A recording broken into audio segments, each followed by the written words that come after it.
microphone, close, you know. You have to pull it right by you. Okay, so the policy committee is now in session. We're going to go ahead and just get started with you, Dr. Hurst. Good evening, Board. The first policy, A, consider approval of the revisions of policy ABC, school admissions. It only has one change in the wording, and that was policy on the admission of non-resident inter-district transfer. So we just added one word to that policy to make it up to date. So the policy itself has not changed. Okay, we get a motion? I'll make that motion to accept that change. I'll second. Are there any objections? Or any discussions?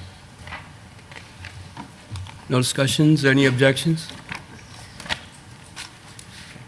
All right, the next policy up for approval is the revisions of the policy JCDA, Student Code of Conduct. As you all have been in line with us over the past couple of months, we have been developing this policy, revising it from our, got rid of our old policy, and we are going to adopt a new policy. We have met with teachers on May 15th to discuss some things that they would like to see in policy.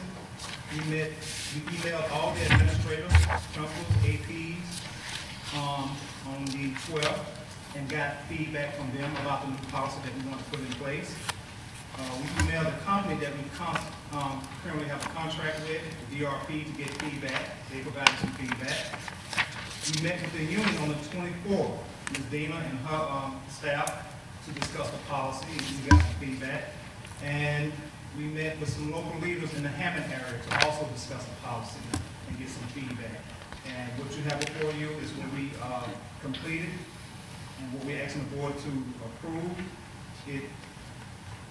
The old policy was the step 6 policy that was about 20 years old, and it was a one-size-fits-all policy. But this policy that we are bringing to you today is more comprehensive. It's divided into 2 age groups, our K through 5th, K through 5, and our 6 through 12. And I know I've been speaking with many of you about this, and you had many questions. I hope I've answered your questions. And the administrators who have, and anyone who has provided feedback, we took that into account and made some adjustments based on some of that feedback. And on today, we made one last adjustment, which was to page 21.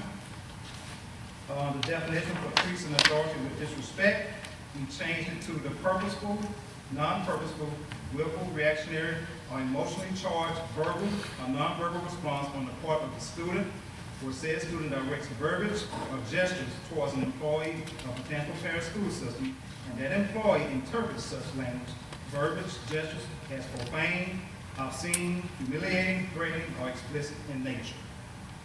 And there's actually a recommendation we received from one of our administrators to kind of spell that out a little bit more instead of just saying talking back, mocking, gesturing, any act which demonstrates a disregard or interference with authority or supervising personnel. So we changed that definition to be more broader and spell it out more. The other change that we made today, after reviewing it, for on page 30, treason authority with disrespect is now a level 2 offense instead of a level 1 for our 6 through 12 graders. Our K through 5 treason authority with disrespect remains a level 1, and what the level 2 does, it allows administrators at the 6 through 12 grade level as an option for suspension. But for K through 5, it's not an option. But of course, if we have a situation where it's very severe, we will address it with the principal and we will take the appropriate action. So those are the changes that we made today, and we've been in conversation about this policy the last month or so. So if you have any questions, not like you have approved it, we'll get back to us. And if I may add something, can I add something, Madam President? Yeah. I would just add that, we're taking a totally different look at our discipline, and it is something that will be an ongoing reevaluation. For instance, mid-year, we need to take a look at what's working, what's not working, what the flaws are, what we need to tweak, and we'll do that again at the end of the year. And I think that needs to be a yearly exercise in which we engage with our teachers and our administrators and our community and our parents, students, and board to finally get to the place where we have a pretty perfect discipline plan for our students. So I think this is a good start. And I want to express an appreciation for, and actually, when we actually talked about it, it was a initiative that had already been taken care of, I was unaware of, about the change that you guys made today, about the talking back and the marking, how I felt like it was a little bit ambiguous, left too much to the discretion of too many individuals. And I am very pleased to see that you guys actually went in and fixed that. And I think the language that you replaced those phrases with is very appropriate. And just want to thank you guys for the work you're doing on that. And just a side note, Dr. Ford, who comes before the board tonight, who comes from Anytime, he reached out to us and said, hey, we need to explain this a little bit more. So with his guidance, we came up with a broader definition to help explain. Chairman, I'll make the motion to adopt the administration's recommendation. Okay, the motion has been made. You get a second? I'll second. Okay, motion has been made and second. Question. Okay. Dr. Hurst, I was going back over this afternoon, and I noticed there was a page missing in what's on board docs that was in the original packet. And I kept looking for this particular page, and I never found it. So I went back to what I had downloaded before on my laptop that you had given us, and there's a whole page missing, and I'm just wondering what happened to that page. It was in between, well, I'll give you the heading. I'm sure you'll know what I'm talking about. Let me pull it up. It was in between the level 3 infractions for 6 through 12 and the due process. You had a whole page about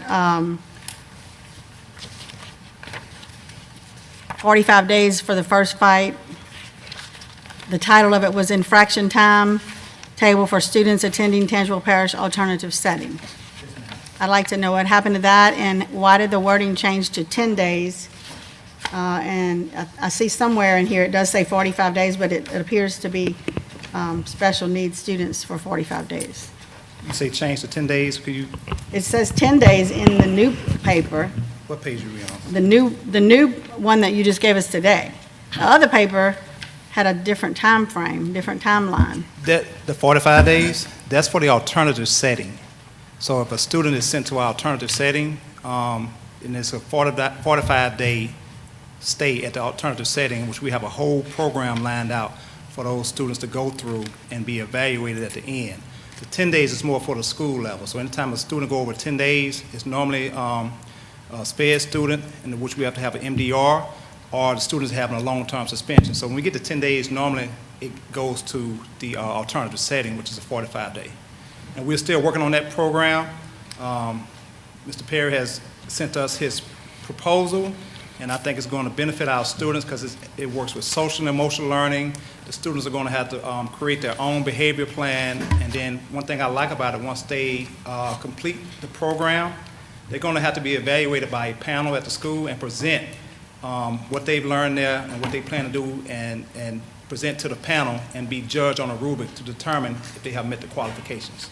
So that's a separate document from this. Yeah, well, it's included in the original one you sent us, is what I'm saying. Yeah, I sent you all the whole packet, and once we, with everything that we had changed, so that wasn't something we was bringing to the board for policy, just for your review.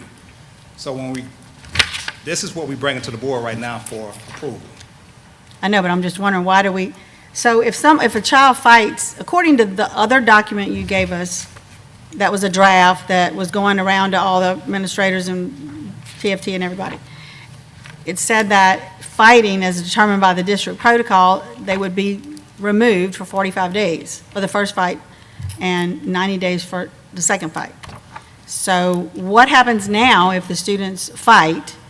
Because this timetable that you've gave us the first time to approve, which I emailed you back on, is not included in the policy now.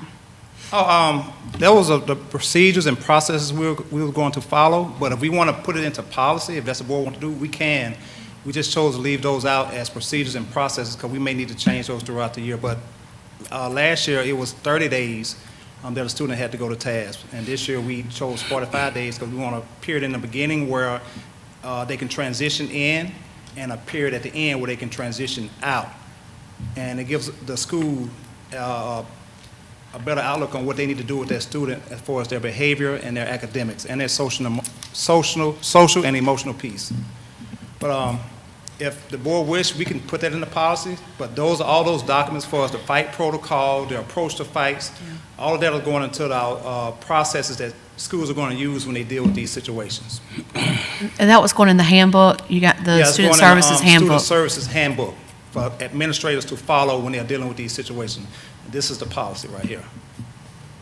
But if that's, if the board want to put that language, add that infraction timetable into policy, we definitely can. But we are still working on it, trying to fine tune it. Well, I was just concerned because to me, that's one of our biggest issues is fighting, and not all these other level 1 and level 2 things are issues, but the things that are listed here are the major infractions, and then it was removed, and I was very confused as to why that got taken out. Well, honestly, it wasn't supposed to be in the section that it was in when I sent it to you all. There was an Okay. oversight on my part. It should have been a separate document. Because, I think it's great, Yeah. because it spells out and it sends a message to our children if you're going to be verbal abuse or fighting, other major infractions, they know what's going to happen. Otherwise, we're kind of spinning our wheels. Dr. Hurst, can we bring the handbook to the board once we get it finalized? Yes, it's about 90. With all of those protocols and documents and very specific stuff? I think we need to bring it to the board, maybe get their approval. Okay.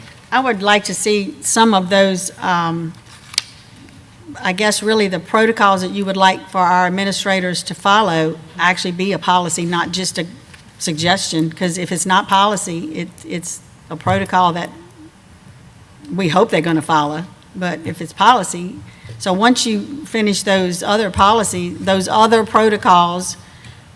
that you want to set up, Ms. Stilley, I really recommend that we make it a policy myself. I like to see that happen. So we need a motion to do that? Well, the handbook that I think Dr. Hurst is referring to are the forms and the steps, the protocol, the process for stuff. And typically, I don't think that's part of the policy. We can check with Forethought and just see, how that would work out in terms of it being a policy. It's really a tool, a guidebook, a toolkit for administrators when they're, dealing with kids, and for teachers as well.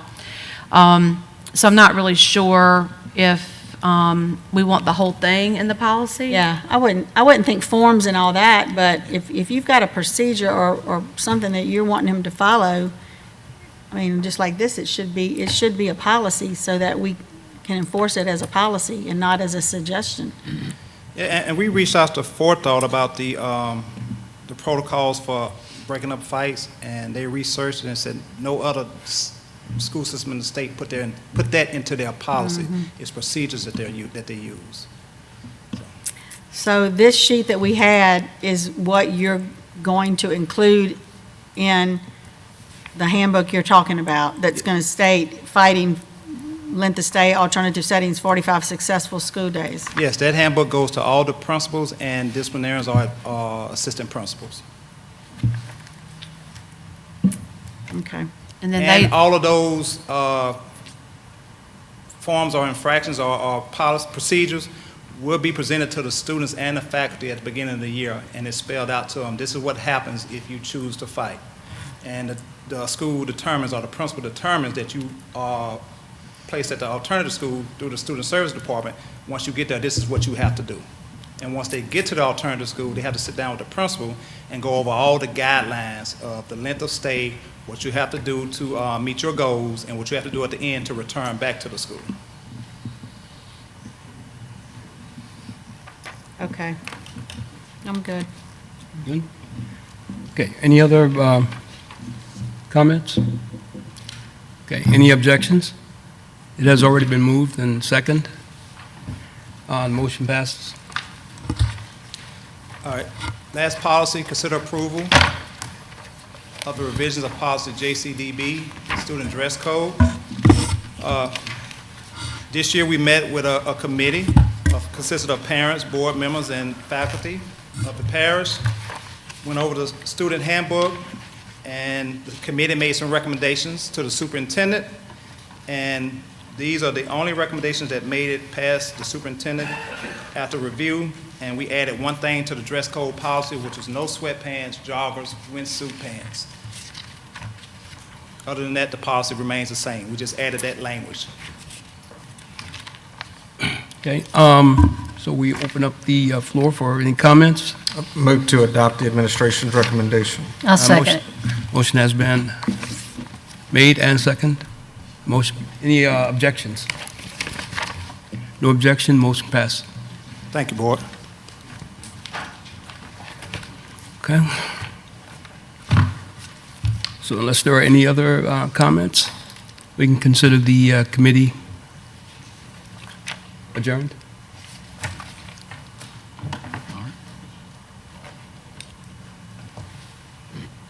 You're supposed to whack the gavel. Bam. Anything? Bam. Sandra won't let